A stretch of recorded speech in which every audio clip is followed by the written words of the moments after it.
Court, chief justice, তার উপর ভরসা নাই। ভরসাটা করবেন কার উপরে? তারা যদি মনে করেন ঠিক আছে, রাজ্যে ঘুরে দেখুন যে জনমতটা কোথায়। এই মিসগাইড করছে টিভি চ্যানেল, আমি তাও বলে দিচ্ছি।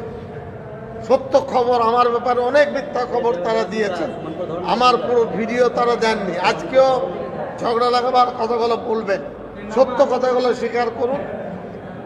আপনার প্রায় 10,000 অপারেশনের কেস, হার্ট, কিডনি, ব্রেন, এ সমস্ত রুগীরা চিকিৎসা পায়নি, মরণের সঙ্গে পাঞ্জা কষছে।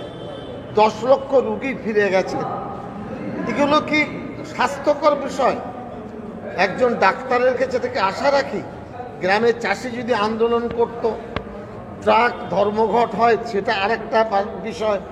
ডাক্তার এরা শ্রদ্ধার পাত্র, এগুলো বলবেন। আমরা ডাক্তারকে ভালোবাসি, কথাবার্তা তাদের মার্জিত হয়, তাদের কথায় অর্ধেক রোগ ভালো হয়ে যায়। মিডিয়াগুলো দেখাবে না, মিডিয়া দেখাবে ঝগড়ার কথাগুলো। তারা তুলে নিন, অনুরোধ করছি।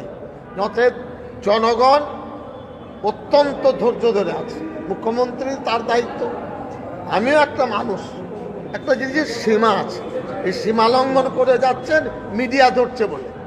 মিডিয়া তাদেরকে ধরা ছেড়ে দেন তো দেখবেন গেরো আলগা হয়ে যাবে। হ্যাঁ, আমি তা জানি না, আমি ওই ডেকোরেটরকে চিনিও না, কলকাতা পুলিশ আমার নিয়ন্ত্রণও নেই, আমি কি করে বলবো? আমার জুরিডিকশনে যদি মন্তেশ্বরে কেউ কিছু করে অবশ্যই তার অ্যাকশনে নেব। হ্যাঁ।